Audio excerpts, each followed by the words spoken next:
Hey y'all, it's Andrew Reed with Mossy Creek Mushrooms, and today we're just going to talk over dehydrated mushrooms. Right there you can see our dehydrator, our dehumidification station, dehydration station, I don't know what you would call it, our rolling rack with our dehydrators on it. It's got our vacuum sealer and spare shelves and all that kind of stuff. Some of our stored dried mushrooms that are bags that we are continuing to fill for orders. Now,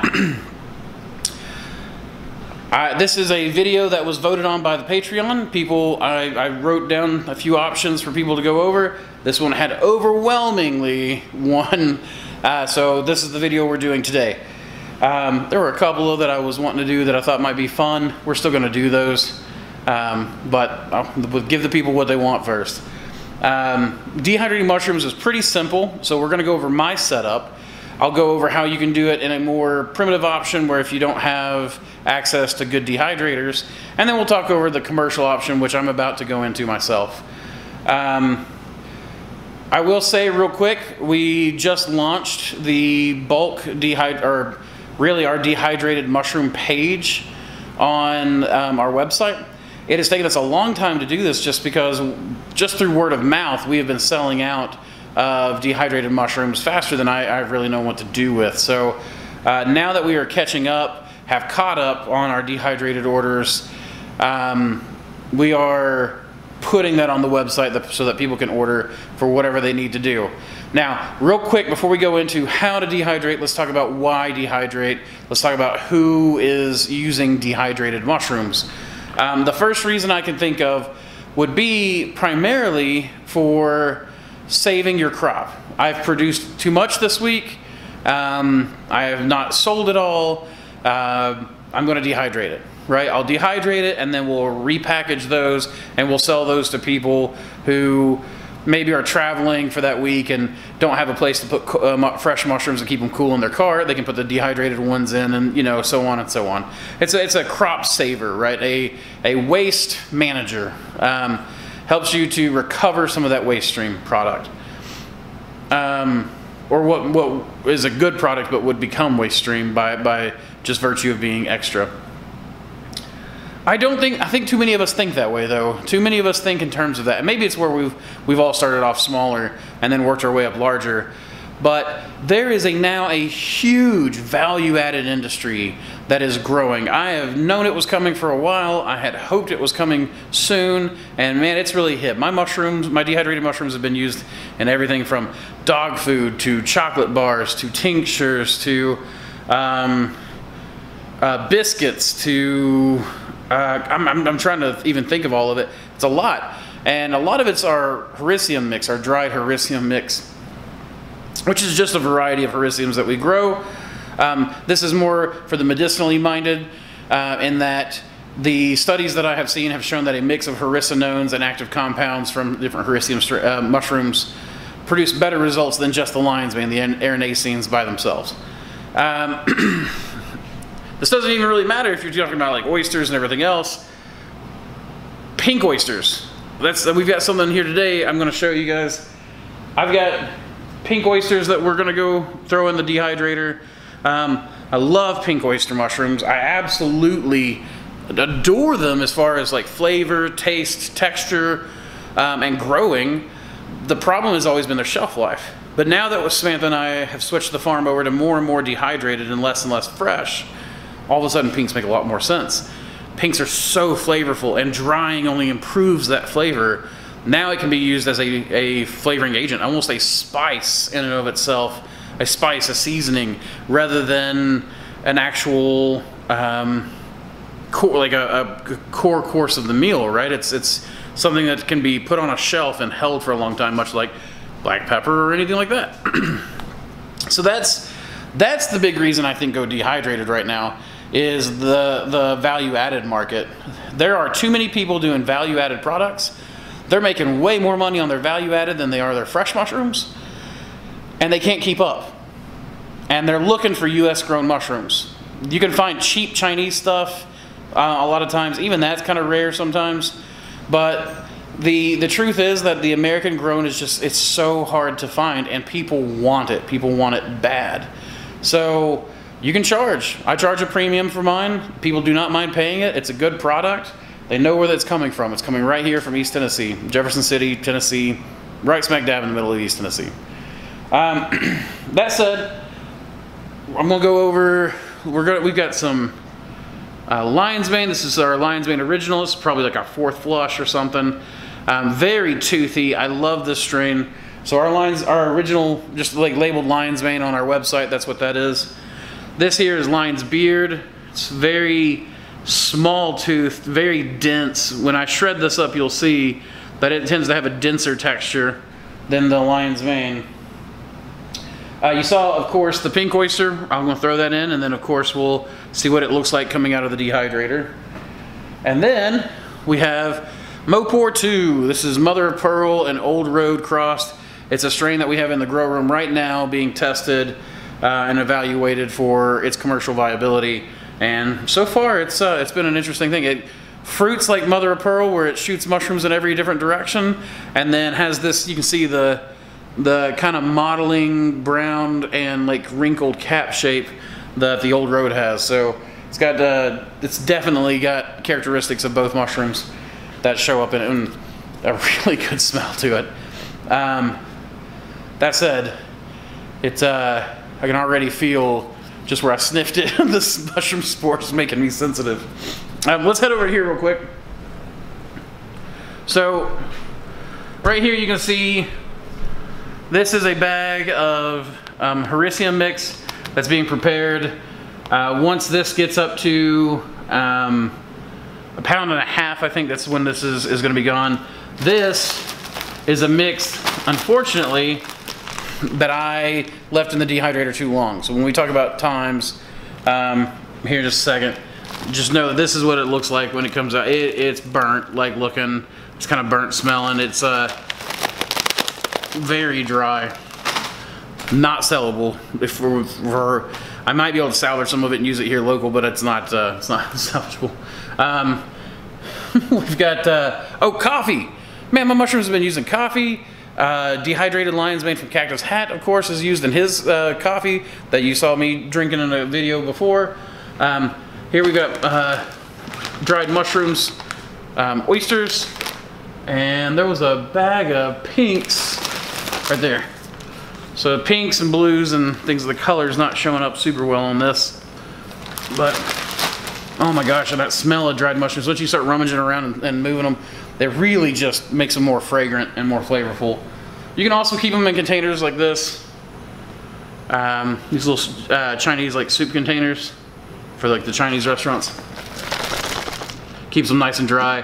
One thing I will say is we use these modified lids here, and I wouldn't use those. I'm about to toss these. They allow too much moisture back in, and the mushrooms go back to being soft. All right, so when we are talking about this, I use these Excaliburs. They are a little bit more, they're more expensive than the top-down dehydrators, the vertical dehydrators where you stack the trays and put the heater on top. Those might cost you like 40, 60 bucks. This is gonna cost you, you know, a couple $100. So, you know, it's about a $400 setup right there. And these are very powerful. If you can spend the money, I would just skip to these and skip the vertical ones. If you can't, the vertical ones work. It's just that the heat, the heat, they lose heat as they go down the stack. So the things on top cook really, really, really fast, and the stuff on bottom cooks much slower. So at some point you'll want to flip those trays in the middle of your cycle. A cycle should take anywhere from 3 to 8 hours. Sometimes you get away with a couple hours depending on how thin your mushrooms are, but somewhere between 3 and 8. You want your mushrooms to be cracker dry. You want to be able to snap them, and you want them to be, I mean, it's just basically zero humidity. There are more expensive humidity tests you need to go into depending on state laws, cottage laws, etc. But that's going to depend state to state, so I'm not going to cover that in this video. That's just something you should look up. But as a general rule, your mushrooms should be cracker dry. This applies to the more exotic varieties as well as the gourmet varieties. I do our heat at 125. 160 degrees Fahrenheit is what a lot of people agree is where things like psilocin, psilocybin, things like that break down. I have not found any numbers for hericenones, erinacines, I forgot the name of it, but the natural statin that's found in oyster mushrooms. Any of the medicinal compounds I've not found. Even ChatGPT has not been able to help me find too much on that. So if anybody's got information on that, like the heat degradation of natural statins or hericenones, please let me know. But 125 should be pretty safe. 125 degrees Fahrenheit, and like I said, 3 to 8 hours. That's going to be a general rule for almost all of your mushrooms, especially if you're putting them in something like this. Again, I use these Excalibur setups. I really like them. Plenty of room. The heater and the fans in the back, and it hits this door, and it basically all the heat. It does hit a little bit, I guess, that leading edge a little harder, but these lids get hot. So the air is hitting, and it's not just all leaving. It's definitely circulating in there, and it's a much even drying process. There are commercial dehydrators that start off about $1,000 for a small cabinet sized one. That is my next step that I am going to, is the commercial dehydrators. But if you're just doing this for home use and you're not doing this for your business, then what I would suggest is either a top-down vertical, or if you do a lot of like prepping, canning, preserving, herbalism, mushroom pharmacopoeia, or just even mushrooms just for cooking, like you like to dry your mushrooms and then use them because it improves the flavor and texture, then these Excalibur models work really well. The top-down ones do as well, again within the confines that I just talked about. But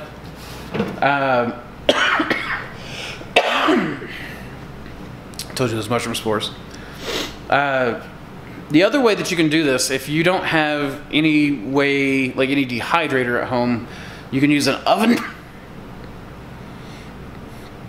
Sorry, you can use your oven. About 175 degrees Fahrenheit, a couple hours in the oven, with the oven cracked. You want that oven cracked open and just program it to 175. That way the air can mix and move and it can pull the moisture out. Otherwise you're just cooking the mushrooms.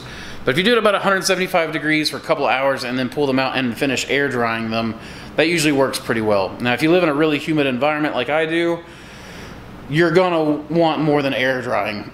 I basically live in a temperate rainforest here in southern Appalachia. So I mean, like, we're really close to the Smokies. I think we're an inch or two short rainfall per year. Our relative humidity is like 100% all the time. I mean, I'm exaggerating, but it is a sticky place to live in the heat when it's warm. So that said, air drying is a little difficult for us. It takes a long time. One of the ways I found around that was to take like a grid, like hardware cloth, and then tie it up and hang it underneath your ceiling fan. Turn your ceiling fan on. You can do a box fan setup where we built a cabinet and then used window screen between, stretched between 1x2s, and just built little shelves. Ben built that for us, and we put a fan in the top that would suck air out the top, and then you can put a heater in the bottom and let that, just like a space heater, and that space heater would put hot air out, and then that fan sucks it out. If you want to just air dry,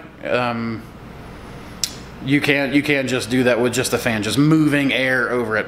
That will preserve most of your active compounds of what you're trying to get out of your mushrooms, but it will not cook down it will not help to basically burst the cell walls so much. Drying does make the mushrooms slightly more bioavailable, but the heat really does. And then cooking the mushrooms afterwards, especially if you just air dry. Something with reishi, like reishi you always want to dry with heat. If you do air dry that, when you use it, you always want to cook it with heat. So at no point would I ever want to consume reishi in a raw format, such as I would not take it, air dry it, cool air dry it, and then just powder it and put it in a pill form or a supplement form, capsule or whatever. What I would rather do is powder it and use it as a tea. Make sure that the hot water hits it, helps to break down the cell walls, and you'll find that some people are little stomach sensitive to dry mushrooms. So even I, like when I use lion's mane powder, I like to pre-wet it before I use it. What's up? Yep. That's fine, I mean. Oh, okay. Oh, I was just gonna say, GERDs. Oh, crap.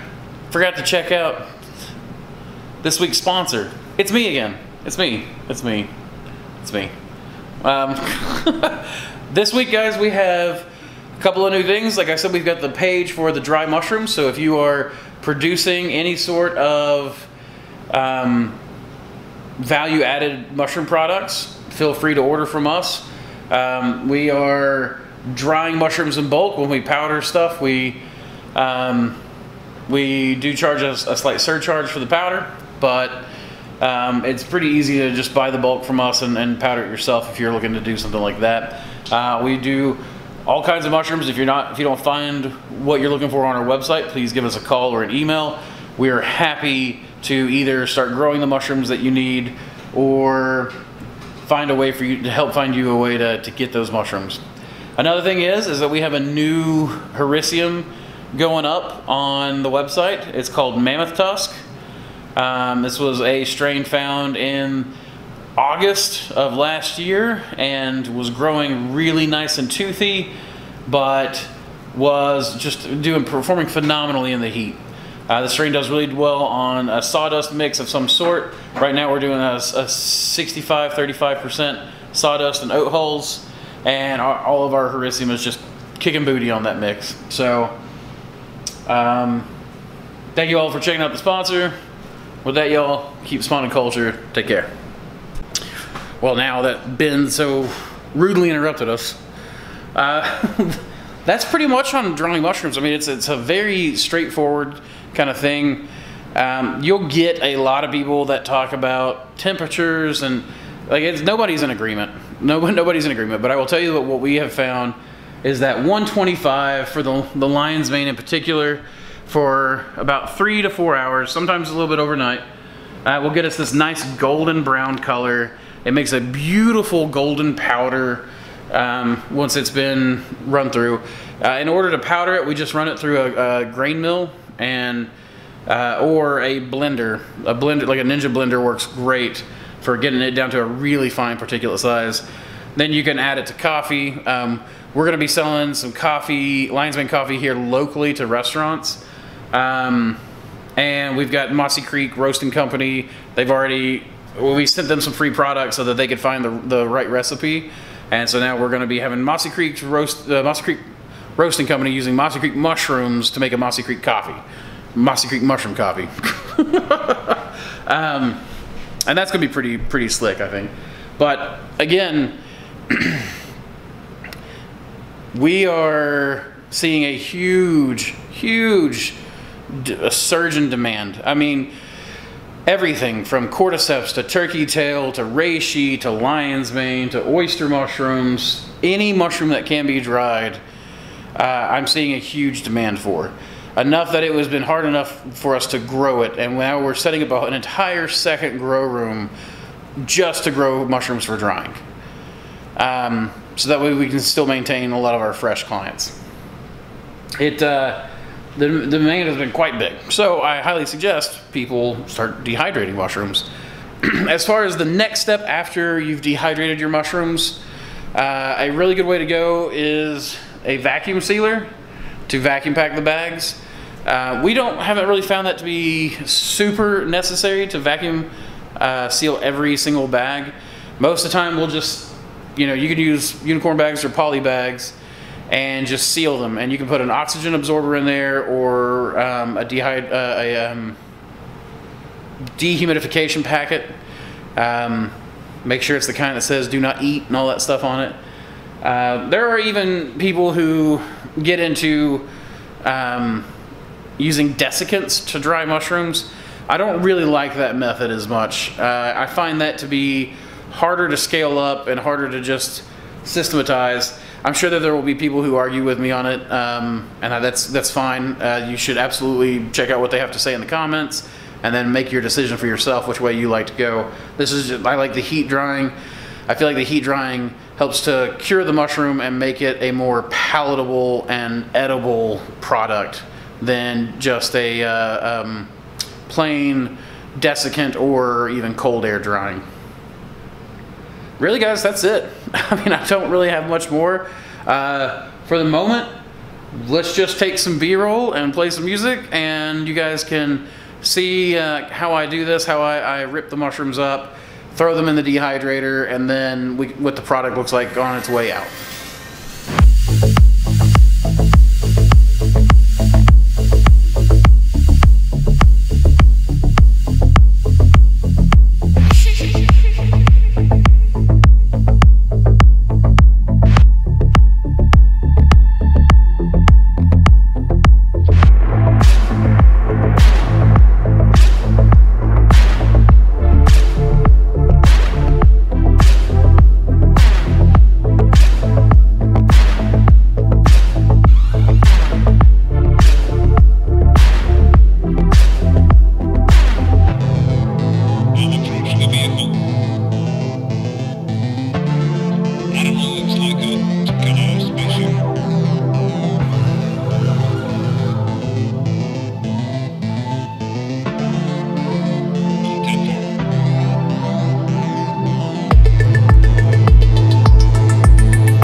Hey y'all, it's the next morning, right?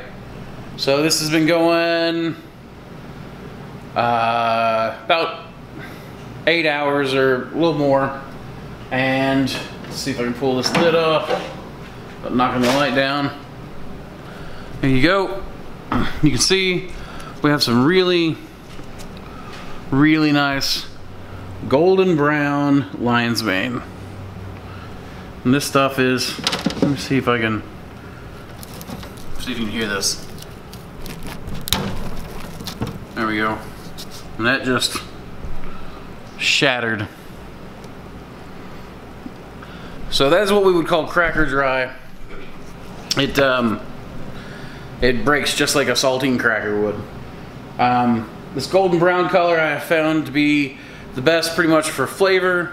And again, at that 125, we shouldn't be breaking down any of our active compounds that we're looking for, but should be helping, maybe not to break down chitin from the heat necessarily, but to help shrink this down fast and burst some of those cell walls, making some of what you're looking for more bioavailable. Really, the best way to make something bioavailable after this point would be to powder it. So mechanical, you can use something like this. This is a grinder. This is a heavy duty grinder. Really gets the job done. It's expensive though. You can also use something like a blender. We use a Ninja blender that I have used right now to, we've got a little bit of lion's mane coffee made up in there right now, but we just use this to powder sometimes as well. Smaller batches for personal use. But that mechanical processing will help open up those cell walls. That really is what makes it more bioavailable. You can also make it bioavailable through extraction processes like a hot water extraction or an alcohol extraction.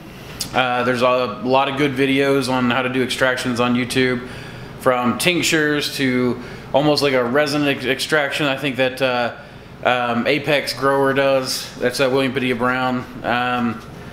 There's, oh my gosh, who else? I think Gary from Fresh from the Farm Fungi does an extraction video. I could be wrong on that one.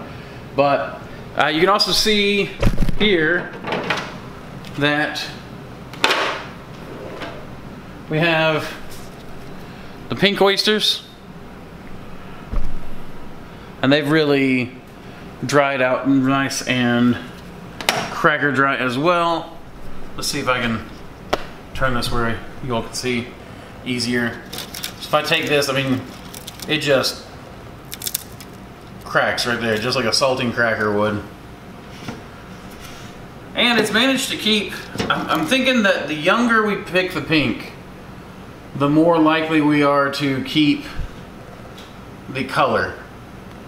So I'm going to start picking pink oysters really young in order to keep that color. In particular, this strain that we have produces almost a blood red pink oyster when it's young, and I'd like to keep that color. So I think we're going to start picking really young and then just pick multiple times, like 3 or 4 times off of a block. But yeah, guys, that's really it as far as drying goes. I mean, if you want to get the most out of your mushrooms, it's a pretty simple process. Just find out what active compound you're after. Make sure that your heat is below the degradation point of that active compound. I would prefer my temperature range to be somewhere between 115 to 160 degrees Fahrenheit, just to help process out the cell walls on the mushrooms a little bit. Help dry them out quickly so that the cell walls burst somewhat. Again, you can air dry and cool dry if you want to, but again, heat needs to be brought back into the process at some point in order to help you process that. In particular on things like reishi, turkey tail, really hard cell wall mushrooms like those. Really? That's it? I've said that twice. I never know how to end these things, so I'm just going to end it. With that, y'all, keep spawning culture.